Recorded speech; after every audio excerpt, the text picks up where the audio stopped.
Number 48. Praying is not a mantra, but a relationship with God. In the beginning, we see God wanting a relationship with mankind. He delighted in man as he would walk in the cool of the day, listening to Adam naming the animals.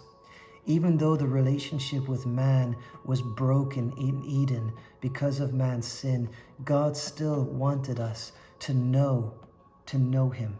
God still wanted us to know him.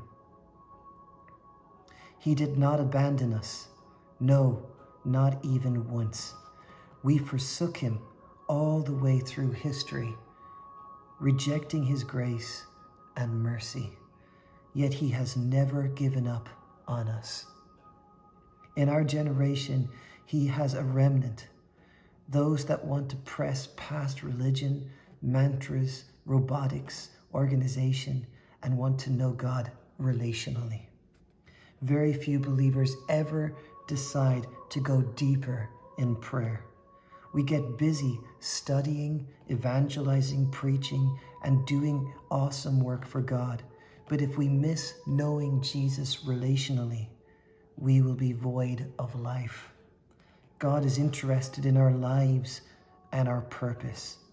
He has chosen to use us as believers in Jesus Christ to be his ambassadors to the lost. We are his hands and feet.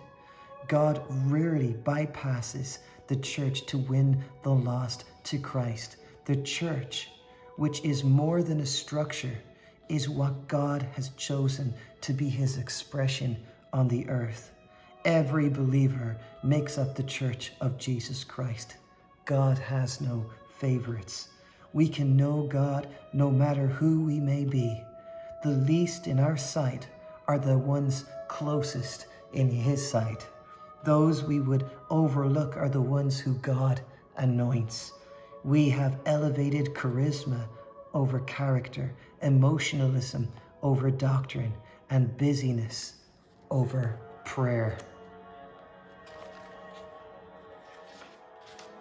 A shift is happening in churches all across this country.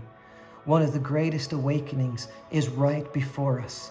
Those that decide to pray, seek, ask, and knock will be a part of this great move.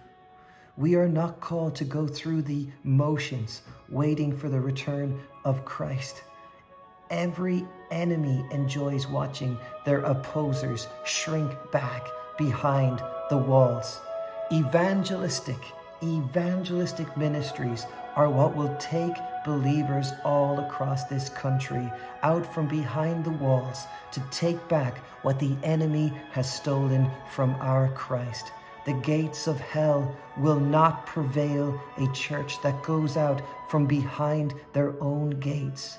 We are going to see our streets taken back for the glory of Jesus Christ. We must have faith in this hour. God is a rewarder of those who will diligently seek him. Let's go out of our ruts. Let's run out of our ruts and decide to go deeper in prayer with our God. Devotional number 40.